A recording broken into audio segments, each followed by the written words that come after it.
Welcome to Veni kitchen and health tips. ఈరోజు chicken గోంగూర masala curry ఎలా చేసుకోవాలో చూద్దామా ఫ్రెండ్స్. ముందుగా ఒక ప్యాన్ పెట్టుకొని అందులో 1 టేబుల్ స్పూన్ ఆయిల్ వేసుకొని 1 కప్పు గోంగూర తీసుకొని సిమ్లో పెట్టుకొని వేయించుకోవాలి.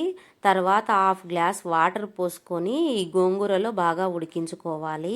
ఈ గోంగూరలో A vitamin, B vitamin, C vitamin, calcium, iron పుష్కలంగా ఉంటాయి. ఉడికిన గోంగూరను దించి పక్కన పెట్టుకోవాలి. తర్వాత ఒక కుండ పెట్టుకొని చిన్న గ్లాస్లో సగం ఆయిల్ వేసుకోవాలి.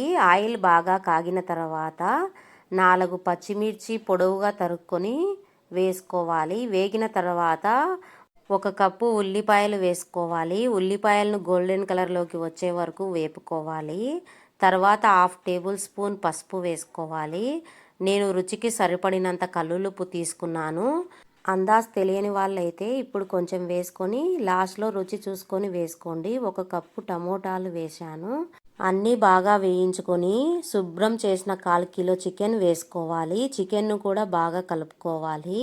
1 టేబుల్ స్పూన్ కారం, 1 టేబుల్ స్పూన్ అల్లం వెల్లుల్లి పేస్టు, 1 టేబుల్ స్పూన్ ధనియా పొడి, 1/2 టేబుల్ స్పూన్ గరం మసాలా అన్నీ వేసి బాగా కలుపుకోవాలి. తర్వాత 1/2 గ్లాస్ వాటర్ తీసుకొని వాటర్ పోసి మసాలా అంతా కలిసేలాగా కలుపుకొని మూత పెట్టుకొని ఒక 10 నిమిషాలు ఉడికించుకోవాలి. చికెన్ హై ప్రోటీన్స్తో నిండి ఆరోగ్యానికి చాలా మంచిది.